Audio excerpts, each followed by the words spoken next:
Os destaques da semana entre os julgamentos do plenário do Supremo Tribunal Federal você confere aqui na TV Justiça.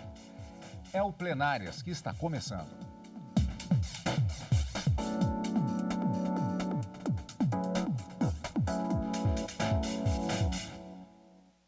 Hoje com os principais momentos das sessões dos dias 1º e 2 de junho de 2022.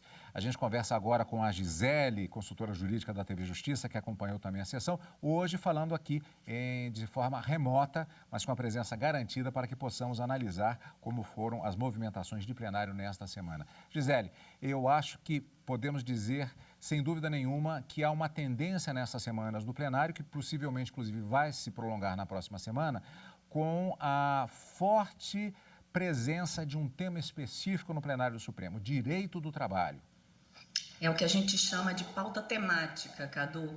Tanto na semana passada quanto nesta semana, nós tivemos exatamente o direcionamento dos trabalhos do Supremo Tribunal Federal voltado para pautas temáticas. Direito trabalhista liderou a análise dos ministros, inclusive no processo que nós vamos comentar, que foi analisado na quarta-feira, o julgamento havia iniciado na semana anterior. E processos que trazem aí influência impactante nas relações entre empregado e empregador. Vamos fatiar todos os temas, portanto, nesta semana do plenário do Supremo Tribunal Federal, aqui no nosso programa Plenárias, que também traz para você, amigo da TV Justiça, também destaque com relação ao chamado plenário virtual. Vale lembrar que o plenário virtual não se confunde com o plenário presencial, que tem os destaques do direito do trabalho, que vamos ver daqui a pouquinho aqui no programa Plenárias. O plenário virtual é aquela plataforma que é disponibilizada para os ministros e os representantes das partes dos processos, para que durante um determinado período de tempo eles possam fazer o julgamento. E nós trazemos também aqui na TV Justiça a cobertura. Hoje, portanto, vamos conferir um destaque que foi nesta plataforma do plenário virtual.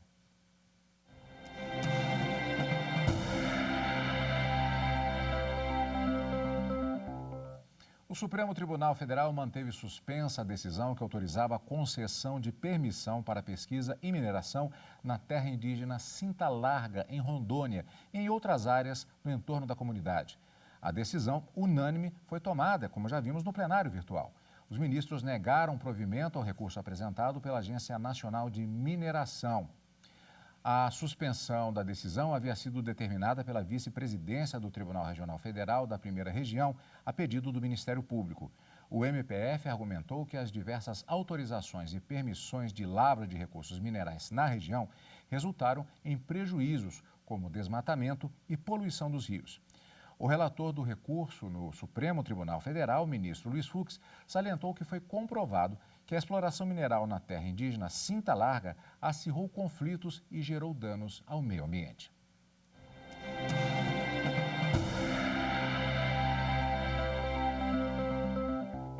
Já vamos direto para o plenário presencial, que também foi realizado, aliás, no período da pandemia. Lembramos que o plenário presencial ele foi realizado com a utilização de tecnologia digital e sistema de teleconferência. No período em que houve agora uma certa flexibilização, inclusive, das regras, nós ficou constatado praticamente o desenvolvimento da tecnologia, as possibilidades que isso gerava, e nós temos praticamente um sistema misto. Nesse período que temos agora um pouco do aumento do número de casos de Covid, também está havendo um cuidado maior e temos esta forte presença das alegações e votos apresentados de maneira digital.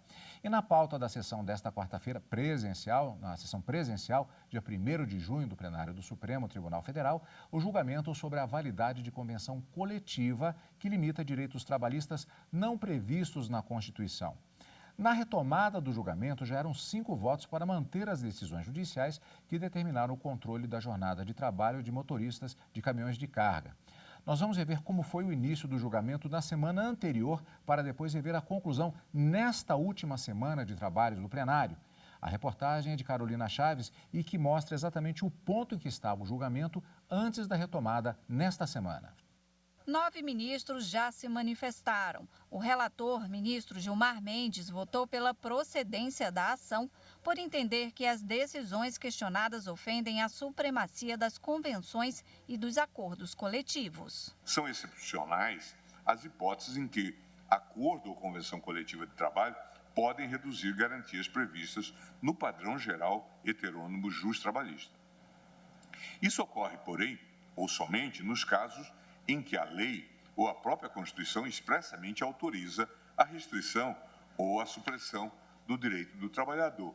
É o que se vislumbra, por exemplo, nas redações dos incisos 6, 13 e 14 do artigo 7º da Constituição Federal de 88, os quais estabelecem que são passíveis de restrição por convenção ou acordo coletivo questões relacionadas à redutibilidade salarial, duração, compensação e jornada de trabalho, em verbos. A Confederação Nacional dos Transportes questiona decisões do Tribunal Superior do Trabalho e de tribunais regionais do trabalho que declararam inválidos dispositivos de convenções coletivas pactuadas entre transportadoras e motoristas e, assim, condenaram os empregadores ao pagamento de horas extras e de horas trabalhadas em dias de descanso antes da vigência da Lei 12.619 de 2012, que disciplinou os direitos e deveres dos motoristas profissionais.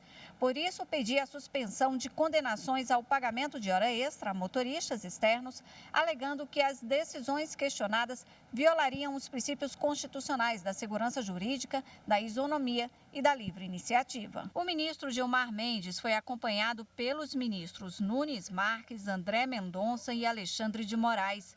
Ressaltou que convenções e acordos são necessários em momentos de crise, já que permitem que trabalhadores permaneçam empregados e que empregadores consigam se reestruturar.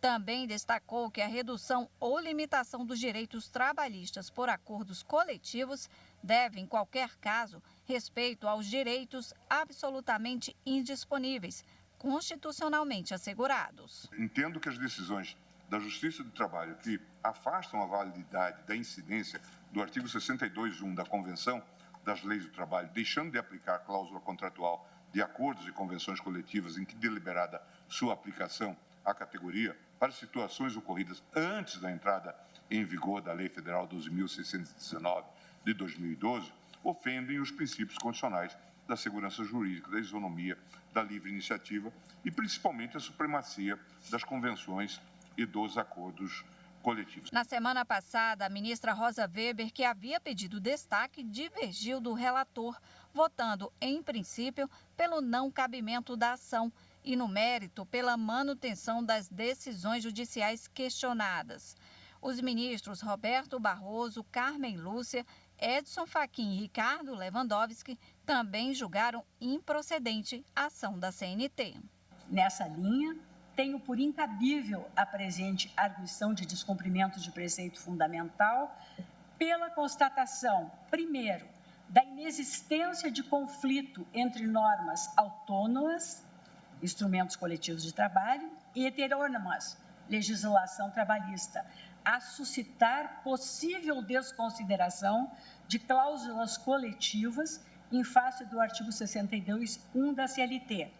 Ao contrário, as decisões impugnadas ajustam-se ao teor das convenções de trabalho pertinentes, traduzindo mera exegese do artigo 62.1 da CLT. O julgamento deve ser concluído com os votos dos ministros Dias Toffoli e Luiz Fux. Reforçando, portanto, esse julgamento ele foi iniciado na semana passada. E esses dois votos que faltavam, aí, como disse na reportagem a Carolina Chaves, eles foram apresentados exatamente nesta última semana. E esse julgamento no plenário do Supremo Tribunal Federal é o que vamos conferir depois do intervalo, na conclusão aqui no Plenárias.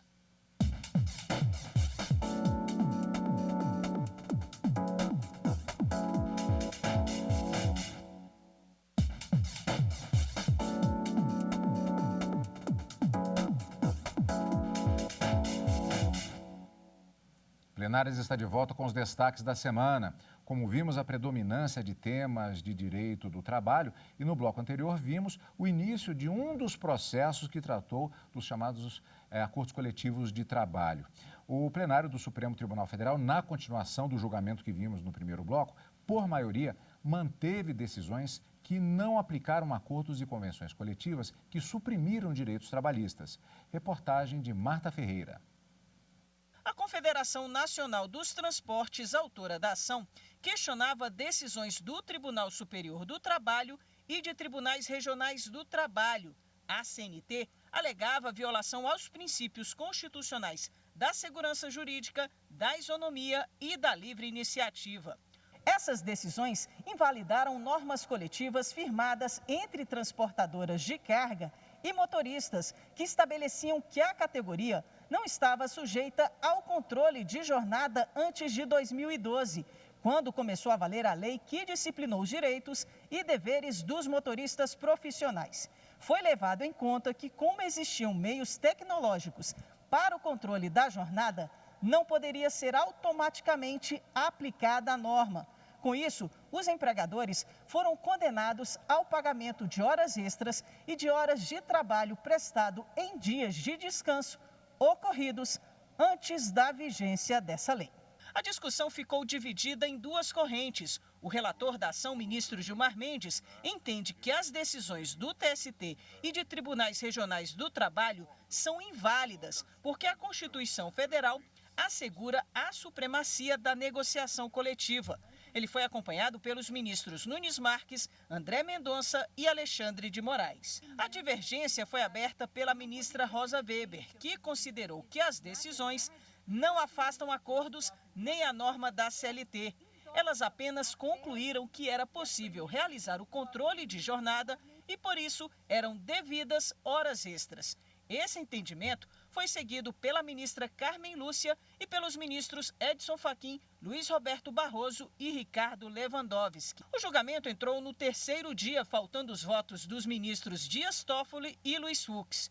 Toffoli votou pela improcedência da ação. A meu ver, com as mais respeitosas vênias, as decisões judiciais da Justiça do Trabalho que procedem a essa análise à luz de cláusula convencional remissiva ao 62.1 da CLT, não estão negando validade aos referidos acordos coletivos, que apenas determinaram a sua incidência. Pelo contrário, tais decisões promovem a interpretação do dispositivo de acordo com as provas produzidas nos autos, de forma a verificar se o trabalhador litigante poderia ou não ter sua jornada fiscalizada pelo trabalhador, se estava ou não anotada na sua carteira e no registro de empregados, se o controle de jornada é ou não compatível, naquele caso concreto, com a atividade externa exercida, porque não estava explicitamente na cláusula afastada a sua possibilidade de não recebimento de horas extras.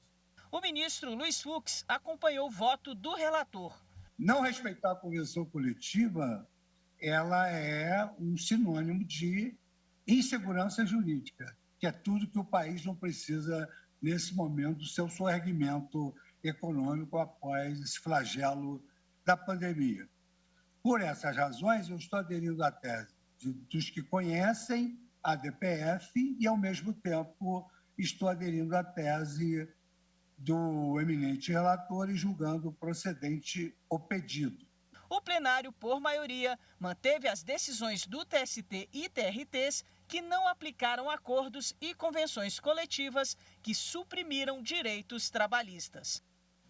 Pois é, Gisele, aqui a gente tem uma situação interessante, até comentamos isso quando fizemos a transmissão ao vivo, que é o fato de que aquela situação em que, por uma questão até didática, todos dizem que uma determinada votação foi, por exemplo, 10-1, considerando o número de ministros, ou então ou ministros votantes.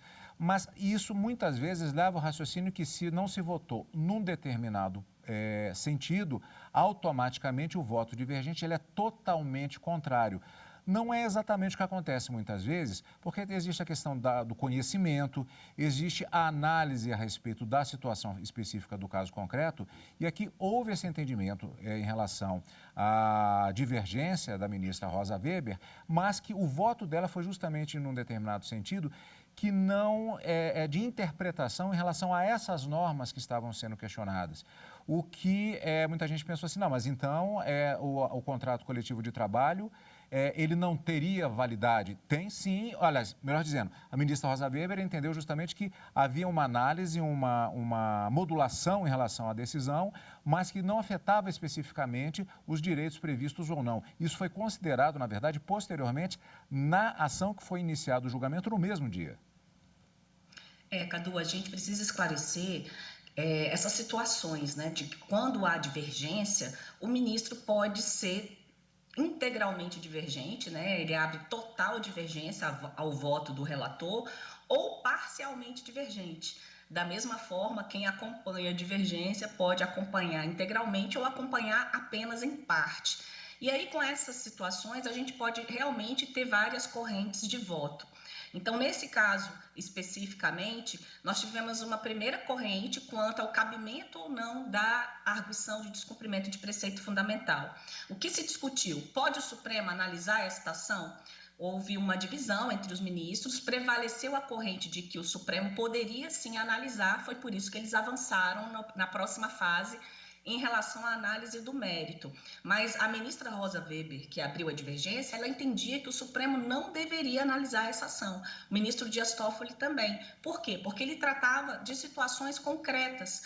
E aí, em razão disso, não poderia ser dada uma decisão que tivesse um amplo alcance, um alcance geral e irrestrito em relação a todas as categorias.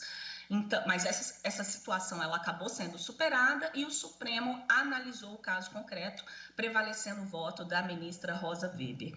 Para a ministra, esse caso concreto que discutiu a questão da fiscalização das horas de trabalho dos motoristas de carga, ele não violou os acordos e convenções de trabalho, ele não chegou a... Ele não, ao contrário, inclusive, no voto dela que a gente acabou de mencionar, diz que houve um respeito ao acordo e convenção coletiva e, por isso, ela entendeu por julgar improcedente a ação. O que significa dizer? Que a ação que foi apresentada pela Confederação Nacional dos Transportes, querendo afastar a decisão do Tribunal Superior do Trabalho, foi julgado improcedente. Esse pedido foi negado em sede recursal, né, em sede de ação, melhor dizendo, no Supremo Tribunal Federal, mantendo, então, o entendimento da Justiça do Trabalho quanto ao afastamento desses acordos e convenções coletivas. Então, a ministra entendeu que, no caso concreto,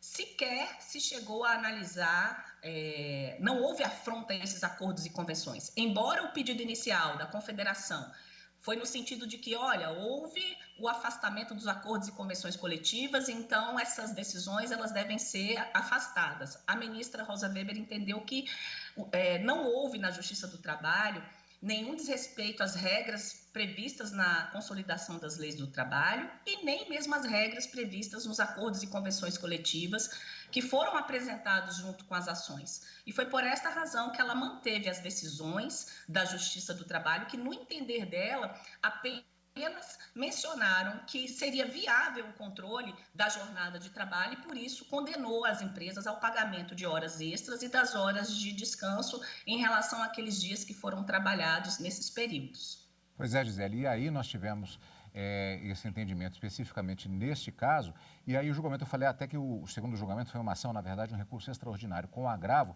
mantendo assim o direito do trabalho como tema predominante na semana.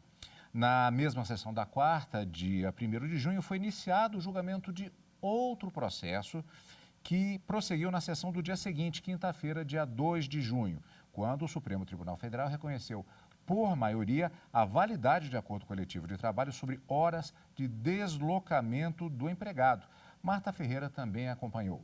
O caso começou porque um empregado de uma mineradora queria o pagamento de horas de trajeto pelo tempo de ida ou de retorno do trabalho. O problema é que uma cláusula de um acordo coletivo previu o fornecimento de transporte pela empresa aos empregados e a suspensão do pagamento pelo tempo de percurso. O Tribunal Regional do Trabalho da 18ª Região de Goiás decidiu a favor do trabalhador, porque a mineradora fica em local de difícil acesso, o que daria ao empregado o direito de receber pelo tempo gasto com o deslocamento. O TST manteve a decisão E a empresa então entrou com recurso no Supremo Tribunal Federal, alegando violação do princípio constitucional da prevalência da negociação coletiva. O caso tem repercussão geral reconhecida. A questão foi levada a julgamento no plenário para definir se há a prevalência do negociado sobre o legislado. Isso porque a reforma trabalhista de 2017 privilegiou a possibilidade de negociação de direitos, ao incluir na CLT um artigo que prevê diversas hipóteses em que as convenções e acordos coletivos se sobrepõem à lei. O relator é o ministro Gilmar Mendes. Ele aceitou o recurso por reconhecer a validade de acordo ou convenção coletiva de trabalho, ainda que disponha sobre a redução de direitos trabalhistas que podem ser negociados. E em relação especificamente às horas em itinere, o Supremo já chegou à conclusão de que se trata de direito que pode ser pactuado entre trabalhadores e empregadores de forma diversa ao previsto na legislação trabalhista. Esse entendimento restou, inclusive, explicitado na reforma trabalhista. A Lei 13.467 de 2017 alterou a redação do artigo 58, parágrafo 2º da CLT, para fazer constar que o tempo despendido pelo empregado, desde a sua residência até a efetiva ocupação do posto de trabalho e para o seu retorno, caminhando ou por qualquer meio de transporte, inclusive fornecido pelo empregador, não será computado na jornada de trabalho, por não ser tempo à disposição do empregador. Trata-se, portanto, de direito suscetível de disposição, sujeito à autonomia da vontade coletiva expressa mediante acordo e convenção coletiva. André Mendonça, Nunes Marques e Alexandre de Moraes acompanharam o relator. Eu entendo que o inciso 26 do artigo 7º também é um grande e importante direito social do trabalhador, no sentido de privilegiar a sua autonomia de vontade representada pelo sindicato, mas incorporada a sua autonomia de vontade para discutir direitos disponíveis. Acho que é muito importante, como o eminente ministro relator bem colocou, inclusive numa tabela, no voto, a questão da disponibilidade dos direitos. Não é possível, obviamente, uma convenção, acordo coletivo, afastar um direito social consagrado na Constituição, um direito social reconhecido por tratados internacionais devidamente incorporados no nosso ordenamento jurídico, mas é possível a negociação de direitos disponíveis, como, a meu ver, é exatamente o caso. A divergência foi aberta pelo ministro Edson Fachin, que foi acompanhado pela ministra Rosa Weber. Entendo que do imperativo de ampliação da efetividade desses direitos sucede um dever de não regressividade, a demandar que medidas de restrição ao seu exercício se deem mediante justificação concernente à totalidade de direitos sociais, econômicos e culturais, em atenção a um patamar civilizatório mínimo que está na própria Constituição brasileira. O sistema de proteção das relações de trabalho opera, então, pela garantia desses patamares mínimos, de forma a não se admitir o retrocesso, porquanto a noção de concretização dos direitos fundamentais sociais requer a manutenção da rede de proteção ao trabalhador, posto que medidas flexibilizadoras implicam desfazimento do sistema constitucional de garantias de direitos sociais trabalhistas e o esvaziamento da orientação à atuação negocial coletiva. Os demais ministros seguiram o voto do relator. Lendo a Constituição Federal e os dispositivos que asseguram os direitos trabalhistas materialmente fundamentais, lá não encontro como integrante do patamar mínimo este direito de remuneração necessária pelo pagamento das horas ou do tempo em que o empregado está em trânsito para o seu local de trabalho. Claro que nós poderíamos fazer uma discussão interessante e importante sobre o problema da mobilidade urbana no país e de como, em muitas cidades do Brasil, no Rio de Janeiro, especialmente, as pessoas levam 1 hora, 1 hora e meia, 2 horas para chegarem ao local de trabalho. E isso é um problema que precisa ser enfrentado porque compromete gravemente a qualidade de vida de qualquer pessoa que tenha que passar 3 horas no trânsito entre ida e vinda para o trabalho. O plenário, por maioria, reconheceu a validade de acordo coletivo de trabalho sobre horas de deslocamento do empregado, ou seja, ficou definida a prevalência do negociado sobre o legislado com a seguinte tese firmada.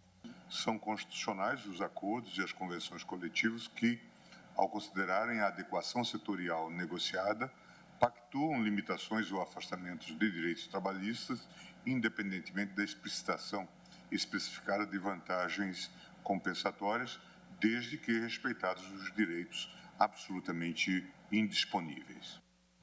Gisele, indo além do caso concreto, o mais importante dessa decisão foi a análise referente à validade dos acordos coletivos de trabalho, gerando aqui jurisprudência, no caso desse recurso extraordinário com o agravo, que vale para outros processos, inclusive com a tese de repercussão geral. Exatamente, essa é a grande diferença, inclusive em relação ao resultado prático da análise deste recurso extraordinário em relação à ação que foi julgada anteriormente. Porque no caso do recurso extraordinário, além de julgar o caso concreto, houve o estabelecimento de uma tese de repercussão geral em que se definiu exatamente a sobreposição dos acordos e convenções coletivas. Elas se sobrepõem àquilo que está previsto na legislação. É claro que existe um núcleo duro de direitos trabalhistas que são assegurados constitucionalmente, que esses que não podem ser negociados. Mas naquelas situações em que a própria Constituição Federal permite a realização de acordos e convenções coletivas, ou seja, permite a limitação ou a supressão de alguns direitos, ou até mesmo quando a legislação, a exemplo do artigo 611-B da CLT, que também traz ali situações em que é possível e outras situações em que não se pode transacionar, é preciso observar exatamente essas restrições legais, mas se não houver esse tipo de restrição quanto a direitos mínimos que devam ser assegurados aos trabalhadores, deve prevalecer os acordos e convenções, porque eles se submetem a um procedimento próprio, com participação do sindicato, e eles acabam trazendo direitos e obrigações tanto para os empregados quanto para os empregadores. Então, a fim de dar segurança jurídica, é importante que esses acordos sejam validados. Isso, inclusive, reflete como benefício para o próprio trabalhador a longo prazo. E aí o ministro Gilmar Mendes acabou liderando a corrente vencedora, também foi uma decisão tomada por maioria, no sentido de que esses acordos e convenções, eles devem ser mantidos, eles devem ser validados, são constitucionais, mesmo que eles limitem alguns direitos e garantias trabalhistas que estejam na Constituição ou na lei, desde que esses direitos não sejam direitos indisponíveis, ou seja, desde que se garanta um mínimo de direitos previstos na Constituição em relação ao direito do trabalhador. Gisele, estes foram os destaques da semana. Agora, na próxima, temos mais decisões do Supremo Tribunal Federal, temos mais julgamentos e sessões plenárias. E sempre com a transmissão ao vivo da TV Justiça, nas quartas e nas quintas-feiras, sessões do Supremo Tribunal Federal, com os comentários, inclusive, ao longo da sessão, e o resumo de tudo o que aconteceu no Supremo Tribunal Federal, no plenário do Supremo Tribunal Federal, no programa Plenárias. E você acompanha o Plenárias aqui na TV Justiça, na Rádio Justiça e também pelo YouTube. Como sempre, obrigado pela sua companhia. E continue conosco aqui, na TV Justiça.